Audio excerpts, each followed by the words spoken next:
रुहानियतमध्ये आज आपल्याबरोबर गप्पा मारायला एक प्रसिद्ध ताशावादक आलेले आहेत. 1 ते 5 हात, गावठी, डोलीबाजा अशा अनेक तालांवर अनेक वर्ष पुणेकरांना ताल धरायला लावणारे, नाचायला लावणारे धनंजय हुंडेके. नमस्कार. नमस्कार.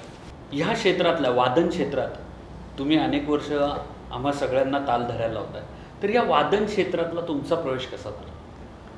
वडील गणपती दाखवायला नाही, बऱ्याच मंदिरांच्या स्पेशली मी आरती लहानपणापासून माझ्या कानांवर पडलेले आहेत. की सपोज तुम्ही समजा जी दत्त मंदिरची आरती चालते गुरुवारी रात्री, ओंकारेश्वरमधला नगारखाना मी स्पेशली लहानपणापासून खूप ऐकलेलं आहे. जंगली महाराजचा नगारखाना मी लहानपणापासून ऐकलं आहे. वडिलांनी ह्या सगळ्याची सुरुवात करून दिली असं आजच्या घडीला मला वाटतं. लहानपणी मला कळत नव्हतं माझे वडील माझ्यासाठी काय कष्ट करत आहेत त्या गोष्टींसाठी. माझे वडील लहानपणी स्पेशली माझ्यासाठी तो वेळ दिला जायचा. आम्ही तिघं भावंडं होतो. वडिलांची एक इच्छा होती की बाबा करिक्युलर ॲक्टिव्हिटीज काहीतरी माझ्या मुलांच्या असाव्यात. त्या अनुषंगाने वडील कायम तिघाही भावांसाठी विशेष प्रयत्न करत राहिले. माझा मोठा भाऊ तबला वाजवतो, तर लहानपणी तो जेव्हा घरी रियाज करायचा तो त्यामुळे मला ते तबला घरी लहानपणापासून ऐकायला म्हणजे माझ्या कानावर चालू होता. सूर लहानपणीपासून कानावर. लहानपणी बऱ्याच मंदिरांमध्ये किंवा एक जे महाराष्ट्राचं प्रमुख दैवत आहे ज्ञानेश्वर माऊली हे ते, तर वारीचा वगैरे आनंद म्हणजे ओढ त्याकडे खूप होती लहानपणापासून. म्हणजे ते भजनी ठेके हे ते का तर ते काय आहे माहिती का, ते मला असं वाटतं की ते आपल्या मातीतले आहेत म्हणून ते पटकन आपण त्याला अटॅच होतो. विशेष करून सांगायचं तर वडिलांनी असं सुद्धा माझ्या ढोल ताशासाठी केलेलं आहे की मला त्यावेळेस कळत नव्हतं की आपल्याला का नेतात, पण ते त्यांच्या मित्रांना सांगायचे की आमच्या धनंजयला ह्यासाठी मी इथं घेऊन जातो आहे की तो ऐकून ऐकून पुढे तयार होईल. तर त्यापैकी एक जागा आहे कल्याणमधलं हाजी मलंगगड म्हणून आहे. तिथे उरूस चालतो, संदल असते त्यांची. त्या उरूस मी साधारणपणे 5वी-6वीत असेन त्यावेळेसपासनं ते आत्तापर्यंत मी तो उरूस ती संदल बघण्यासाठी जातो.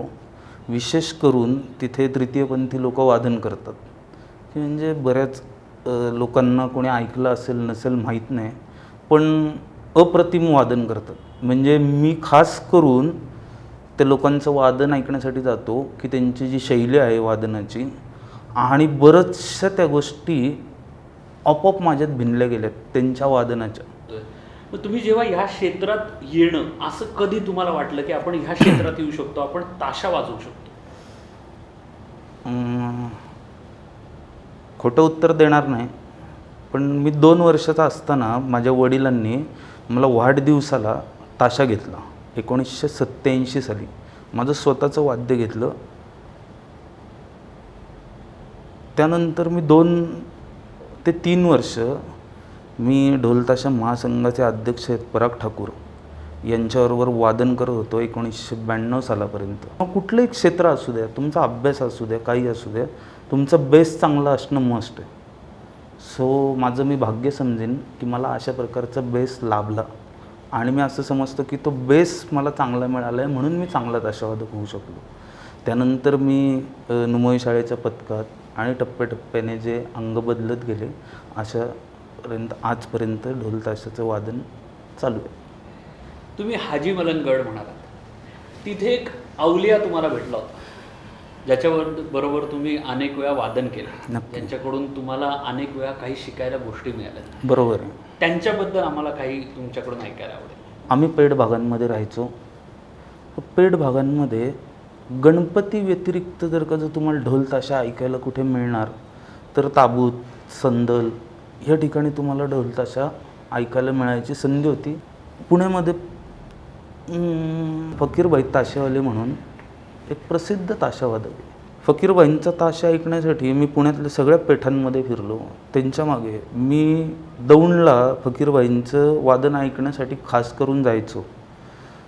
फकीरबाईंनी घडवलेला आत्ताच्या पिढीतला एक मोठा ताशावादक आहे दत्ता घोडे म्हणून. त्यांच्या वादनाचे थोडेसे इफेक्ट पडत गेले आमच्यावर. सांगायचा मुद्दा की जेवढं तुम्ही ऐकाल ढोल ताशे क्षेत्र असेल, लोककला असल्यामुळे तुम्हाला असं टिपिकली त्याचं कुठे मटेरियल अवेलेबल आहे किंवा रेकॉर्डिंग्ज आहेत, त्याचे बोल आहेत, त्याची पुस्तकं आहेत, त्याची कुठे शास्त्रशुद्ध माहिती आहे, असं लवकर मिळणार नाही असं मला वाटतं. तर हे तुम्ही अनुभवातनं किंवा जास्तीत जास्त ठिकाणी जाऊन ऐकून, जास्तीत जास्त वेगवेगळ्या प्रकारची वादनं ऐकून हे तुम्हाला थोडंसं आत्मसात करावं लागतं. जर तुम्ही लहानपणी पुण्याभोवती पुण्यात अनेक विविध प्रकारचे गावठी खेळ हे चालायचे, ते ऐकायला बघायला जायचं. बरोबर. त्याबद्दलच्या तिथून तुम्हाला अनेक गोष्टी मिळल्या किंवा त्या अनेक गोष्टी ऐकायला मिळाल्या, शिकायला मिळाल्या, तर त्याबद्दल काय सांगाल? म्हणजे लहानपणी जर का तुम्ही सगळ्यात पहिले अट्रॅक्टेड झालो असेल गावठी खेळ, तर किरकटवाडीचा खेळ लहानपणापासून स्पेशली मी ऐकायसाठी जायचो. दगडूशेठला कायम त्यांचं सादरीकरण असायचं. आम्ही लहान होतो, 6वी 7वीला असू. त्यावेळेस माझा मित्र अतुल कळसकर म्हणून आहे, तर तो कायम मला इन्फॉर्म करायचा की धनू या ठिकाणी ह्या वाजता हा खेळ लागणार आहे, तर आपण जायचं आहे तिथे. आज सपोज पथकाची प्रॅक्टिस आहे, तर पथकाच्या प्रॅक्टिसच्या नावाखाली आम्ही सायकल काढून पौडला जा, भुकुमला जा, भुगावला जा, अशा गावांमध्ये जे मंदिरांमध्ये त्यांच्या झांज पथकांची प्रॅक्टिस चालते, तर अशा ठिकाणी आम्ही गावठी खेळ बघायला जायचो. अतुल कळसकर आणि मी दुसऱ्या दिवशी येऊन प्रयत्न करायचो तिथं जे काही ऐकलं आहे ते वाजवण्याचा, ते बसवण्याचा. शालेय टिपरी पथक आणि ढोल्लेजिम पथक असं स्पेशली डिफरन्शिएट करून मी तुम्हाला सांगत नाही आहे, पण गावठी पथकांचा तुम्ही जर का जर बघितलं, तो खेळ चालू होताना तुम्ही सपोज एखाद्या मिरवणुकीसाठी गेला आहे आणि तुम्ही तो एक उत्सुकता असते श्रोत्यांना की आता कधी चालू होणार, कधी चालू होणार, कधी चालू होणार, आणि ताशेवाला भुंगा खिचून वादनाला सुरुवात करतो. तो जो पंच म्हणतो आपण गावठी खेळाचा, तर तो तुम्हाला पहिल्या ठोक्यापासनं तुम्हाला नाचायलाच लावणार असं गावठीचं अंगच आहे. त्याची विशेषताच ती आहे की तुम्हाला पहिल्या ठोक्यापासनं तुम्ही नाच 100% नाचणार. ते कुठेतरी त्या गोष्टीचा खूप इम्पॅक्ट आणि ते आपण म्हणून रक्तात भिनल्यासारखं झालं. वादनाकडे जास्त ओढा खूप निर्माण व्हायला लागला आमचा. माझे मित्र म्हणायला लागले, चल धन्या आपण वाजवायला जाऊ, आपण कुठेतरी वाजवू. अशा प्रकारे पण त्या गावठी खेळांमध्ये जर का वाजवायचं तर ते घरापासून लांब होते सगळे. घराच्या जवळ किंवा शाळांमध्ये जी संधी कुठं मिळते आहे का, असा आम्ही प्रयत्न केला आणि 1995 साली अशा प्रकारे मी ढोलताशा क्षेत्रामध्ये पथक कॅटेगरीमध्ये वाजवायला लागलो. तुम्ही पथकात प्रवेश मिळाला, तुम्ही पथकात वाजवायला लागलात. गावठी पथकाची संस्कृती कानावर पडून किंवा पुण्यातल्या अनेक देवस्थानाचे नगारखाने ऐकून ते कान तयार होत होत आता तुम्ही पथक संस्कृतीत आलात. बरोबर. पथक संस्कृतीचं वादन वेगळ्या प्रकारचं असतं किंवा एक लयबद्ध, शिस्तबद्ध, तालबद्ध अशा प्रकारचं ते एक वादन असतं. ते वादन करत असताना जेव्हा तुम्ही त्या क्षेत्रात आलात, असे कोण गुरु भेटले की ज्यांनी पथक संस्कृतीच्या वादनात तुम्हाला घडवलं? नाव घेऊन सांगायचं तर राजहंस मेंदळे सर आणि सत्यजित सर. आम्ही जॉनी सर आणि सत्यजित सर असे म्हणायचो शाळेत. मी पथकात वाजवायला लागलो त्यावेळेस पुण्यातील टॉपमोस्ट म्हणा दिग्गज तर राजहंस मेंदळे आणि सत्यजित शिंदे. लक्ष्मी रोडला त्यांचं वादन ऐकण्यासाठी खरोखर पुण्याच्या बाहेरनं लोक आलेले आम्ही स्वतः बघितलेले आहेत. अशा लोकांच्या हाताखाली 15-15, 20-20 वर्ष मी वादन केलं आहे. त्यांच्याच जडणघडणीत घडलं आहे. आज जो काही धनू उंडेकरी आहे तो 100% जॉनी सर आणि सत्यजित सरांमुळे आहे. पूर्ण वादनशैली विकसित करण्याचं श्रेय मी सत्यजित शिंदेंना देतो. माझ्या प्रत्येक बारकाव्यांवर माझ्या ताशातल्या प्रत्येक गोष्टीवर त्यांनी प्रामुख्याने लक्ष दिलं. आवडता ना आवडता असा कुठे विषय नव्हता, पण आपण म्हणतो एक ट्युनिंग जे असतं तर त्यांच्याबरोबर खूप छान प्रकारे जमलं ट्युनिंग. सो कायम सर मला डीपमध्ये सगळ्या गोष्टी सांगत गेले, बारकावे सांगत गेले वादनातले. मिरवणुकीत ऐन वेळेस वादनामध्ये बऱ्याचशा गोष्टी त्यांनी मला शिकवल्या सरांनी, की ही काडी धनू अशी नाही, अशी वाजवायची. आणि तो मी मगाशी सांगितल्याप्रमाणे की टप्प्याटप्प्यावर ह्या लोकांनी माझा बेस किंवा माझ्यातले म्हणजे जी कला आहे, मी कधीच म्हणणार नाही ही कला मी डेव्हलप केली. हे जे लोक आहेत यांनी माझी कला डेव्हलप केलेली आहे. ते नसते तर मला नाही वाटत की मी असा वाजवू शकलो असतो. पण आत्ता जे काही वाजवतो आहे तसा वाजवू शकलो असतो का, तर कुठेतरी ह्या प्रवासात येऊन कुठेतरी समाधानी नक्की आहे. माझी संकल्पना, वैयक्तिक संकल्पना अशी आहे की तुम्ही टेक्निकली कुठलंही काम करताना टेक्निकली परफेक्ट काम केल्यावर तुम्हाला त्या गोष्टीचा जो आनंद मिळतो, तुम्ही टेक्निकली छान वाजवल्याच्या नंतरचा जो आनंद तुम्हाला असतो, तो माझ्या दृष्टीने, वैयक्तिक माझ्या दृष्टीने तो खरा आहे. तर मला तो आनंद मिळत गेला ह्या लोकांमुळे, की बाबा टेक्निकली काय होतं, थोडंसं तुम्ही कधी पण बघा एखादी गोष्ट फ्लोमध्ये तुम्ही करत जाल, त्यात थोड्या चुका असतात, थोड्या मायक्रो चूक असते. त्या मायक्रो चुकांसाठीच थोडंसं कष्ट घ्यावं लागतं, म्हणून बरेचदा त्या गोष्टी स्किप केल्या जातात.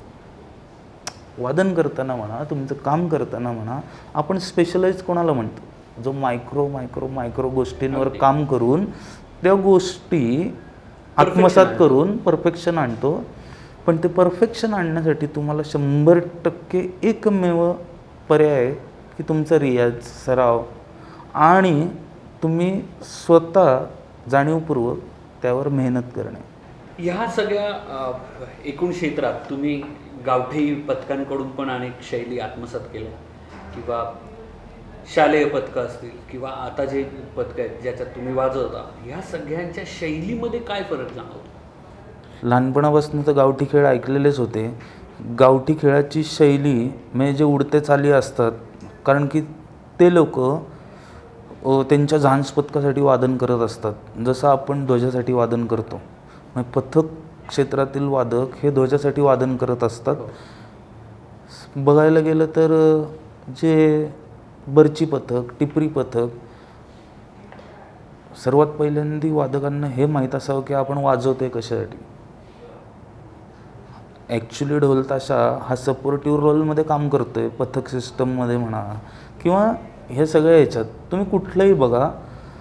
मेन बेस काय असतो, जर डान्स असेल तर आपण सीडी लावतो, ही सपोर्टिव्ह रोल आहे ना. तसंच हे जे ध्वजाचं सादरीकरण होतं, टिपरी चालते, बर्ची चालते, ह्या गोष्टींचे सादरीकरणाला एक मी म्हणेन की साथ, त्या सादरीकरणासाठी जी साथ वाद्यांची आवश्यक आहे, तर ते आपण ढोलताशा त्यासाठी वाजवतो. हे सगळ्यात पहिल्यांदा वादकांना ह्या गोष्टी माहीत असाव्यात असं मला वाटतं. ज्या आमच्या गुरुजनांनी आम्हाला वादनाला सुरुवात करण्याच्या अगोदर ह्या गोष्टी शिकवलेल्या आहेत, की बाबा आम्हाला जे म्हणजे मूळ की वाद्य हातात देण्याच्या अगोदर सांगितलेले की हे कशासाठी आहे, आपण हे का वाजवणार आहोत, ह्याचा रोल काय आहे. असं नाही आहे की ढोलताशा, मला नाही वाटत ढोलताशा वाजतोय म्हणून ध्वज नसतो, त्या ध्वजासाठी ढोलताशा वाजतो. पण जे आमचे गुरुजन होते, आपण कसं म्हणतो की आपल्याला माहिती आहे, पण देखल्या देवा दंडवत असं नाही. त्यांनी ज्या गोष्टी मनावर बिंबवल्या आहे की ध्वजाचं महत्त्व काय आहे, तर लहानपणापासनं ह्या क्षेत्रात आल्यापासनं जास्ती करून ध्वजाला आमच्याकडनं जास्त मान आहे. म्हणजे आपल्या मनात जास्त ती भावना निर्माण झाली की बाबा ध्वजप्रणाम झाल्याशिवाय आपण वादन करत नाही. ह्या गोष्टी ज्या बिंबवलं जाणं महत्त्वाचं आहे, तर त्या आमच्या गुरुजनांनी आमच्यावर बिंबवल्या आहेत 100%. म्हणून मला माहिती आहे, हात तुम्ही जर कसं म्हणाले 1 ते 5 हात वाजतात, हे ते ध्वजाचे हात पहिल्यांदा आहेत. त्याच्यानंतर हे जे शालेय टिपरी पथकांमध्ये आपण हात म्हणतो, हे हात तयार अशासाठी केले गेलेत, एक साधारण अभ्यास करता तुम्ही जर का गावठीचा जर का पोर्शन बघाल उडत्या चालींचा, फरक म्हणजे गावठी खेळ आणि पथकातला फरक प्रामुख्याने की पथक कॅटेगरीचं वादन हे ध्वजासाठी चालतं. गावठी खेळामध्ये सपोज ढांग ढांग ढांग ढांग ढांग फास्ट चालू आहे, ढोलीबाजा चालू आहे किंवा ढोलेजिमचा प्रॉमिनंट जो ढोलेजिम आपण म्हणतो तो ताल चालू आहे, कच्छी चालू आहे, असे ताल चालू असताना तुम्ही किती वेळ मिरवणूक त्या तालांवर कंडक्ट करणार? तो ध्वज एवढा फास्ट रिदमला तो मॅन्युअल आहे शेवटी, तर मशीनवर नाही नाचत आहे. एक पुण्यातलं उदाहरण घेतलं तर समाधान त्या अलका ध्वज गावठी नाचवायचा आहे तर अवघड जाईल, ती गोष्ट अवघड होईल. फरक की त्या टायमिंगला ध्वजासाठी मला असं वाटतं की हे हात तयार केले गेले असावेत आणि ध्वजाला लय मिळावी. ते ध्वजाच्या लयीनुसार तुम्ही बघितलं तर आपले जे 1 ते 5 हात असतात, 1 ते 4 हात तुम्ही बघितले 1 ते 5 मधले, तर 1 ते 4 हात हे थोडे संथ गतीचे असतात. पिच स्लो असतो त्याचा आणि त्यामध्ये तुम्ही ध्वजाची जी लय, तर तुम्ही बराच वेळ ती ध्वजाची लय पकडून ठेवू शकता, वादक वादनाची लय पकडून ठेवू शकतो, ध्वजाला तुमचे फॉर्मेशन तुम्ही क्रिएट करू शकता. यामध्ये फास्ट चालीमध्ये एक साधारण आहे, तुम्हाला एकदम फास्ट नाचायला लावलं 8 तास तुम्ही नाही नाचू शकणार, पण तुम्हाला एका कॉन्स्टंट स्लो रिदममध्ये तुम्ही तो हळूहळू, आणि मेन म्हणजे तुमच्या मिरवणुकीचा स्टॅमिना त्यामध्ये डेव्हलप होतो. आणि गावठी खेळाचं तुम्ही बघाल तर ते झांज खेळत असतात, तुम्ही नीट त्यांचं स्टेपिंग बघा. झांज खेळताना शक्यतो पाय जमिनीपासून उचलत नाहीत जास्त. त्यांच्या मूवमेंट तुम्ही बघाल तर सगळे त्यांच्या चेहऱ्यावरचे हावभाव तुम्ही जुने गावठी पथक जर का बघाल त्याच्यामध्ये काय व्हायचं की आपण लोकनाट्य कसं असतं पथनाट्य, त्या प्रकारे त्याच्यात काही संदेश दिले जायचे त्या झांज खेळांमधनं, किंवा राजा राणीचा खेळ कर, हे कर, असे खेळ खेळले जायचे त्यांच्या याच्यात. तर त्याचं सादरीकरण करण्यासाठी सेम पथकासारखं की तिकडे म्हणजे ढोलाचीच साथ असायची लेझिम खेळायला ह्याला. पण तुम्ही जर का ते आज ध्वजाचं टेक्निकल माहीत नाही आहे, पण क्लीन अँड क्लिअर बोलतो की तुम्ही ध्वजाचं स्टेपिंग करता तर त्यामध्ये तुमचं बेसिकच पहिल्यांदा तुम्ही चालू होताना तुम्ही बघा मग तिथेच तुम्ही जमिनीपासनं पाय वर खाली म्हणजे जमिनी आणि तुमच्या पायामध्ये सारखं अंतर क्रिएट होतं. पण तुम्ही जर का लेझिम बघाल, तुम्ही झांजचा खेळ बघाल, त्यामध्ये तुम्हाला ते फक्त त्याचं रोटेशन इकडनं म्हणजे ते पाय असे असे हलतात, तुम्ही पायांच्या ह्याच्यावरच म्हणजे मूनवॉकसारखेच तुम्ही सरकत असता किंवा एक पाय फक्त बाजूला काढून टाकता, अशा प्रकारे सादरीकरण चालू असतं. ताल फास्ट चालू असतो, पण तुम्ही जर का बघाल तर तुम्हाला झांज पथकात ध्वजपथकाप्रमाणे जम्पिंग स्टेप तुम्हाला मिळणार नाहीत जास्त बघायला. ह्या याच्यासाठी हे फरक केलेले असतील आणि ते फरक दिसतात. आम्हाला थोडंसं गावठी लहानपणापासून ऐकत आल्यामुळे, गावठी खेळांमध्ये वाजवल्यामुळे कुठेतरी शैलीत तो गावठीपणा आलेला आहे. पण जेव्हा शालेय टिपरी पथकात वाजवायला लागलो, कालांतराने कळायला लागलं की आपण आपलं प्रमुख अंग शालेय टिपरी पथकाच्या वादनाचं केलं पाहिजे. आणि एक आपण भाजीत मसाला टाकतो तसा हा गावठीचा मसाला त्यामध्ये टाकला पाहिजे, तडका लावला पाहिजे. आणि अशी दोन्हीची सांगड घालून कुठेतरी एक वादनशैली विकसित करण्याचा प्रयत्न केला आजपर्यंत. धनु सर, तुमचा हातखंडा म्हणजे 5वा हात. तुमच्यासारखा उत्कृष्ट 5वा हात कोणी रंगवत नाही, हा माझा अनुभव आहे. तर हा 5वा हात तुम्ही रंगवायला कसा शिकलात किंवा काय सांगाल, कसा तो रंगवता? 5वा हात म्हणजे भजनी ठेका आपण जो म्हणतो. तुम्हाला परत सांगतो, मगाशी जे सांगितलं की लहानपणापासनं जे मंदिरांमध्ये ऐकलं आहे, भजनी ठेका 100% कानात आहे. ता ता ता धिन ता धिन धिना धिन ता ता ता. तुम्ही भजन जर का कुठलाही प्रकार बघाल ते चालू झालं आहे आणि ते वरच्या पट्टीत गेलं आहे असं नसतं. तुम्ही चालू होताना तुम्हाला कळत नाही की तो वर वर वर वर वर चालला आहे. वादकाचं भान नक्की असावं तो वर चालला आहे की नाही, हे ताशा लीडरचं काम असतं. का तर तुमच्याबरोबर 40, 50, 30 अशी संख्या वादन करत असते. तुमच्या सभोवताली, तुमच्या शेजारी तुमचे सहताशावादक असतात. तुमचं भान लीडर म्हणून नक्की जाणीवपूर्वक तुम्ही लक्ष ठेवायचं असतं की बाबा हे लोक दंग होणार आहेत, हा 5वा हात चालू होणार आहे त्यावेळेस ही लोक दंग होणार आहेत आणि यांचं कुठंतरी लईचं भान सुटेल ही शंका असते. त्यामुळे ताशा लीडरचं सगळ्यात 5वा हात चालू होताना आपण म्हणू त्याला नक्की तोंड धुवून येणं गरजेचं आहे, पाणी मारणं गरजेचं आहे. कारण की तो पहिले चालू झाल्यापासून तोही रंगात आलेला असतो, तोही जोशमध्ये चाललेला असतो. 5व्या हाताला तर तुम्हाला एक आपण सपोज जर गाडीचे गिअर कसे पहिला गिअर, दुसरा गिअर, तिसरा गिअर, आपण म्हणतो 5वा गिअर आला, गाडी मोसममध्ये आली आणि छान चालू आहे. तो जो आनंद आहे तो 5व्या हाताचा तसं आहे. त्यामुळे लीडरने प्रामुख्याने लक्ष देणं गरजेचं आहे की तो 5वा हात तुम्ही कुठल्या लईमध्ये चालू करताय. तुम्हाला 5व्या हाताला तुम्ही ओव्हरऑल पथकांमध्ये बघाल तर ध्वजाचं सादरीकरणासाठी थोडं जास्त स्कोप ठेवलेलं आहे आणि ध्वजाचं सादरीकरण जास्त प्रमाणात त्या जागी केलं जातं 5व्या हातामध्ये. सो तुम्हाला ते भान ठेवणं गरजेचं आहे. तुम्हाला एक एक स्टेप वाईज आपण म्हणू एक टेम्पो त्याचा हळूहळू वाढवणे. एक 5व्या हातामध्ये सिंगल काडीचा वापर करता नंतर तुम्हाला एका लईनंतर प्रामुख्याने डबल काडीचा वापर करावा लागतो. कारण की ढोलाची लय ही ज्या प्रमाणात वर वाढलेली असते तेव्हा तुम्हाला सिंगल काडी वाजवून चालत नाही.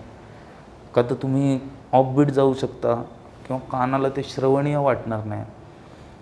एक आपण जो एक्झाम्पल द्यायचं तर 5व्या हाताला भुंग वाजवतो आपण, धीरनार धीर धीरनार धीरनार. ह्याची जी लय पकडणं तुम्हाला आहे, एक टेक्निकली सांगायचं तर साधी गोष्ट सांगतो. तुम्ही एक ताशा लीडर आहे आणि तुम्ही एका सर्टन टेम्पोला, उदाहरणार्थ तुम्ही 10च्या टेम्पोला तुम्ही वादन करताय. तुमचा मीटरवर टेम्पो 10 आहे वादनाचा असं ॲज्युम करा. तुमच्याबरोबर तुम्ही लीड करताय, फॉलो करणारे 20 ताशे. फॉलोचा जो तुम्ही टेम्पो चेक कराल तर तो 15 झालेला असतो. मग तुम्हाला जर का जो फॉलोचा टेम्पो 15 जाणार आहे आणि तुमचं वादन 10च्या टेम्पोने होणार आहे तर म्हणजे पूर्ण पथकाचा स्पीड, ढोलाचा स्पीड आपल्याकडे पथकांमध्ये असतात 40 ढोल, 50 ढोल. तर ह्या सगळ्याचं प्रमाण वाढत वाढत जाऊन ताल हातातनं निघून जातो. आपण ज्याला म्हणतो की ताल हातातनं निघून गेला तर तो ताल निघून जातो. म्हणून लीडर ताशावादकाला कायम हे भान ठेवायचं की तुम्हाला अपेक्षित पथकाचा अपेक्षित टेम्पो जर मला हे काउंटिंगमध्ये का सांगावं लागतं की कळावं म्हणून की तुम्हाला जर का पथकाचं अपेक्षित टेम्पो जर 20 हवा आहे पूर्ण पथकाचा, तर ताशा लीडरने ताशा लीडरने जो सिंगल ताशा लीड करतो त्याने 15च्या टेम्पोवर वादन करावं लागतं. तेव्हा पूर्ण पथकाचा ओव्हरऑल जो इम्पॅक्ट असतो तो तुम्हाला 20च्या टेम्पोने मिळतो. कारण की ताशा लीडर ज्या लईत वाजवतो स्वतः सिंगल लीडर, त्याला फॉलो करणाऱ्याचा टेम्पो संख्या जास्त असल्यामुळे थोडा पुढे निघतो.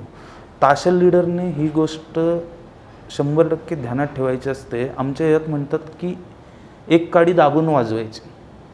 म्हणजे लीड करताना तुम्हाला एक काडी दाबून वाजवायला लागते. ते मी तुम्हाला टेम्पोच्या ह्याच्यात सांगितलं की सपोज तुम्हाला जो मी आत्ता सांगितलं की 15चा टेम्पो हवा आहे बाकीच्यांचा, तुम्हाला 10च्या टेम्पोत ते वाजवणं गरजेचं आहे. त्याच्या पुढे तुम्ही 5व्या हाताचं म्हणजे पुढचा गिअर टाकला सपोज, तर मग तुमचं लीड झाला 15चा फॉलो झाला 20चा, त्याच्या पुढे लीड झाला 20चा, फॉलो झाला 25चा. अशा प्रकारे टेक्निकलमध्ये तो हँडल करायचा आहे.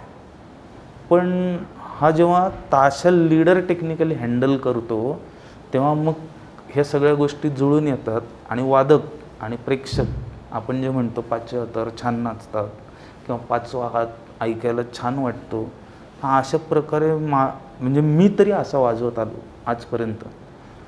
लीडरने जर का जो फॉलोअर्सच्या समेला पकडून जर का जो वाजवलं, फॉलोअर्सकडनं जी सम सुटलेली असते समोर आपल्याकडे लीडला येताना, तर ती सम पकडून तुम्ही जर का जर लीड करणार तर ते म्हणजे त्याचा टेम्पो पुढे पुढे काउंटिंग पुढे पुढे पुढे पुढेच सरकत राहणार.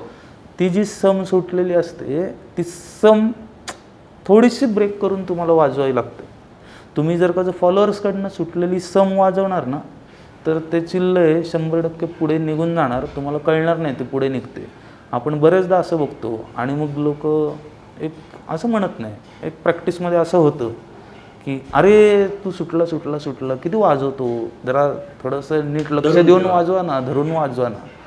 तर ते सुटायचं कारण असं असतं की लीड ताशेवाला जर फॉलोअर्सने सोडलेला सम पकडून त्यांनी जर का जर पुढची काडी वाजवली तर ते निघत जाणार आहे, सुटणार आहे.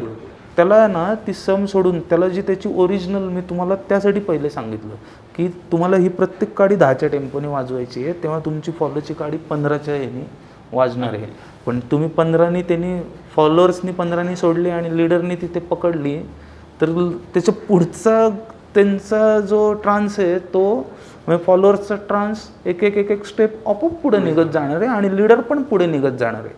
मग तुम्हाला जर पाऊण तासभर पाचवा हात वाजवायचा आहे म्हणलं आणि तुम्हाला रंगवून ठेवायचं आहे, पाचवा हात का जास्त वेळ प्रॅक्टिस करावा, का तर एक तर एनर्जेटिक आहे, दंग व्हायला लावणारा ताल आहे भजने असल्यामुळे, आणि एक साधारणपणे असं ट्रेंड आहे की पाचव्या हाताच्या नंतर आपण गावठीचं सादरीकरण करतो. तर त्या पाचव्या हाताच्या म्हणजे गावठीच्या सादरीकरणासाठी जी एनर्जी, ज्या गोष्टी तुम्हाला आपण म्हणतो साठवायच्या असतात, रिजनरेट करायच्या असतात, हँड मुवमेंट डेव्हलप करायची असते, तर ही 1 ते 4 हातांमध्ये आणि 5व्या हातामध्ये तुम्हाला एनर्जी, तुमचा फ्लो रिजनरेट करून तुम्हाला गावठीसाठी तयार व्हायचं असतं. तुम्ही बघा, आपल्याला कायम असं वाटतं की एवढा वेळ आता 5वा हात जर का वाजवला आहे तर गावठी कसं काय वाजवणार. पण प्रॅक्टिकलमध्ये तुम्ही जर का बघाल तर 5वा हात वाजून झाल्याच्या नंतर त्याच जोशात आपण गावठी वादन करतो. त्याचं कारण असं आहे की हा 5वा हात तुमचा फिजिकली तुम्हाला ते गावठीसाठी स्ट्रॉंग करत असतो. त्या गोष्टी 5वा हात हे करताना तुम्हाला थोड्याशा या गोष्टी सांभाळणं गरजेचं आहे. म्हणजे जो लीड ताशावादक असतो त्याचं भान मी कायम म्हणेन की त्या टायमिंगला त्यांनी विसरून जायचं आहे की मला दंगा करायचा, घेऊन चालायचं मला, मी 5व्या हाताला दंगा नाही करू शकत. समोरच्याला दंगा करण्यासाठी तुम्हाला चान्स द्यायचा आहे. तुम्ही मात्र एक पालकांच्या भूमिकेत जाऊन की माझ्या मुलांना एन्जॉय करू द्या, लीडर कुठलाही लीडर असेल तर त्यांनी त्यावेळेस या भूमिकेत जाणं गरजेचं आहे. तर 5वा हात वाजवतानाच तुम्ही पुढची सगळी तयारी करून घ्यायची असते. आपल्याला स्वतःला जर का गावठी छान वाजवायचं आहे, स्वार्थ म्हणा अगदी, तर तो होण्यासाठी आपण ते 5वा हात, 4था हात ह्या ह्याच्यामध्ये तुम्हाला पहिले हात तुम्ही बघा, पहिला हात, दुसरा हात हे तर स्वतः वॉर्मअप होण्यासाठी आहेत. मी कायम माझ्या सहवादकांना कायम सांगतो की बाबा, एक उदाहरणार्थ समाधानच्या चौकात आलो आहे, तिथं आल्याच की तुम्हाला धुडगूस करायचं आहे, तुम्हाला सगळं जोरजोरात वाजवून घ्यायचं आहे तिथे, असं करू नका. आपल्याला बराच टप्पा गाठायचा आहे. मिरवणूक चालू होते वेळेस तुम्ही जर एक अर्धा तास किती शांत आणि एक आपण जसं म्हणतो व्यायाम करताना आपण वॉर्मअप करतो, तिथं आल्याच्यानंतर चित्र असं असतं की आजूबाजूला भरपूर लोक आहेत आणि हे आपण इथंच सगळी एनर्जी लावून इथंच सादरीकरण केलं पाहिजे. असं जेव्हा केलं जातं तर माझा अनुभव असा आहे की ते शगुनच्या चौकात म्हणा, पुढे अर्ध्यात कुठेतरी हो. डोल सोडून बाजूला थांबलेले दिसतात, का तर त्यांना क्रॅम्प आला आहे किंवा तेवढ्या एनर्जीने ते वाजवू शकत नाही आहेत म्हणून ते सोडतात. पण तुम्ही जर का जर पहिलं मिरवणूक चालू होताना 15-20 मिनटं अर्धा तास जर का जर नॉर्मल फ्लोमध्ये कुठलंही एफर्ट न लावता वादन करणार तर तुम्ही पुढे 4 तास 4.5 तास नक्की मिरवणूक वाजवू शकता. कुठलाही ताल रंगवताना किंवा त्याचं वादन चालू असताना पथकात एक ताफा असतो, ताशेवाले असतात, ढोल वाजत असतात, ध्वज पथक नाचत असतं, आजूबाजूला गर्दी असते, अनेक प्रकारचे आवाज असतात. हे सगळं चालू असताना आपली लय धरून ठेवणं किंवा आपली लय वाढती आहे ती कमी केली पाहिजे किंवा कमी आहे ती वाढवली पाहिजे, हे कसं लक्षात येतं आणि ते कसं मॅनेज कसं केलं जातं? अभि आपण दोघं तर समकालीन वादक आहोत, आपण एकत्र बरेचसे सादरीकरण केलेले आहेत. तुला माहिती आहे की 100% ऑनेस्टली मान्य करीन की मी अभिषेक जाधवचा फॅन आहे ध्वज बघण्याच्या याच्यात, आणि मी प्रामुख्याने तुला वेळोवेळी सांगत आलो हो, अगदी. की अभि आत्ता छान झालं, मगासचं मला छान दिसत होतं. हो. मी ताशाकडे उभा असतो, मध्ये ढोलांचा ताफा असतो, पुढे ध्वज असतो, बरंचसं अंतर असतं आपल्यामध्ये. पण पहिल्यापासून सवय लागली की वादन करताना ध्वजाकडे लक्ष ठेवायची. थोडंसं जजमेंट त्यांनी डेव्हलप होत गेलं की बाबा आपण कोणते ताल वाजवतो आहे तर मी कायम ध्वजाकडे बघत असतो, आणि आपलं जो म्हणजे आपण म्हणतो मेन पोल आपला नाचत असतो हो. त्यावर तो प्रामुख्याने लक्ष असतं, हो. का तर तो कंडक्ट करत असतो. काही वेळेस फॉर्मेशन तुमचं स्टेडी पण असू शकतं, हो. पण आपलं मेन पोल तर कॉन्स्टंट नाचत असतो. त्यामुळे मेन पोलकडं कायम लक्ष देऊन असतो. मी तरी ताशा वाजवताना कायम मेन पोलकडं लक्ष देऊन असतो.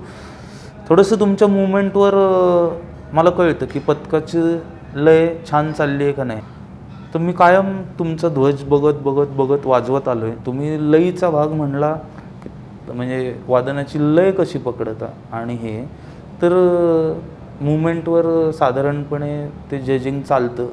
माझं इंडिव्हिज्युअल सांगतो. हो.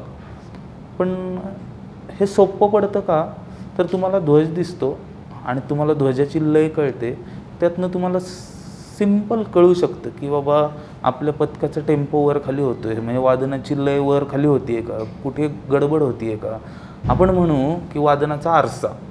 अशा प्रकारे साधारणपणे जजमेंट घेऊन ताल वर खाली करणे आपण ज्याला म्हणतो त्या गोष्टी चालतं. धनु सर, आता एक छोटीशी एक गंमत सेगमेंट असतं, एक फन एलिमेंट म्हणून असतं आपल्या इंटरव्ह्यूमध्ये. आम्हाला अपेक्षित आहे तुम्ही फार प्रामाणिकपणे आणि स्पष्टपणे उत्तरं द्या. नक्की एका शब्दात उत्तरं द्यायची आहेत. नक्की. आवडता ताशावादक तुमच्या पथकातला एक आणि पथकाव्यतिरिक्त एक.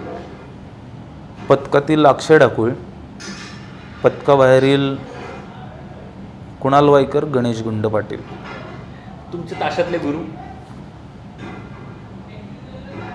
एक नक्कीच नाही सांगू, जोडी मिळून एक, दोघं मिळून माझ्यासाठी एकच आहेत, जॉनी सर, सत्यजित सर. पथकातील गणेश उत्सवामध्ये आवडती गोष्ट.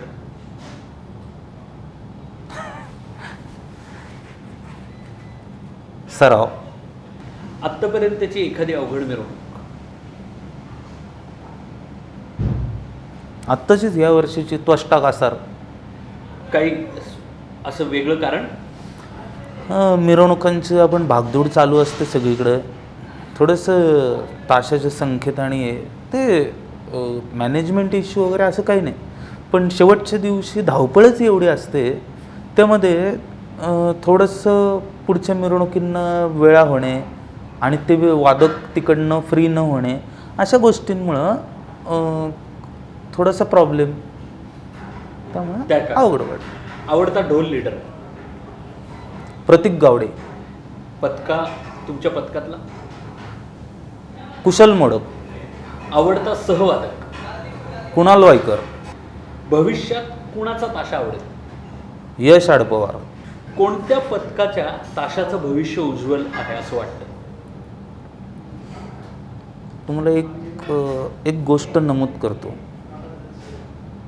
की आजपर्यंत आम्हाला आमच्या गुरुजनांनी सांगितलं सराव करशील तर टिकशील, एवढी एक गोष्ट पटलेली आहे आत्ताच्या प्रवासापर्यंत. तेव्हा कळत नव्हतं, पण आत्ताच्या प्रवासापर्यंत एक गोष्ट कळली आहे, सराव करशील तर टिकशील. आणि त्याच्या जोडीला टेक्निकल ॲस्पेक्ट्स जे आहेत वादनाचे ते सांभाळून जे ताशावादक रियाज करतील आणि असे जे पथकात घडतील, त्या पथकाचं भवितव्य उज्ज्वल असेल. एक रॅपिड फायर राऊंड म्हणून एक प्रकार आहे ज्याच्यात तुम्हाला रोखठोक पण एकच ऑप्शन निवडायचं आहे, त्याला दुसरा पर्याय नाही. दोन्हीही हे उत्तर चालणार नाही. गावठी की इडली वडा? गावठी. चांबड्याचं पान की फायबर? चामड्याच्या काळात वाजवायला नव्हतो म्हणून फायबर. कल्याण पूर्व की कल्याण पश्चिम?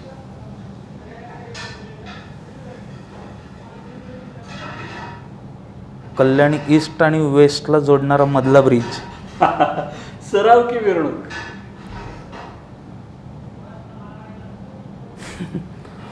उत्तम सराव करून नियोजन केलेली मिरवणूक. क्या बात. शेवटचा दिवस की पहिला दिवस? गणेश उत्सव. तर हे होते धनंजय हुंडेकरी, ज्यांनी अनेक वर्ष आपल्याला ताल ठेका धरून नाचायला लावलं. आज त्यांनी एकदम दिलखुलास अशी त्यांची मतं मांडलेली आहेत. मी धनंजय हुंडेकरींचं खूप खूप मनापासून हार्दिक अभिनंदन करतो. धन्यवाद. अतिशय धन्यवाद.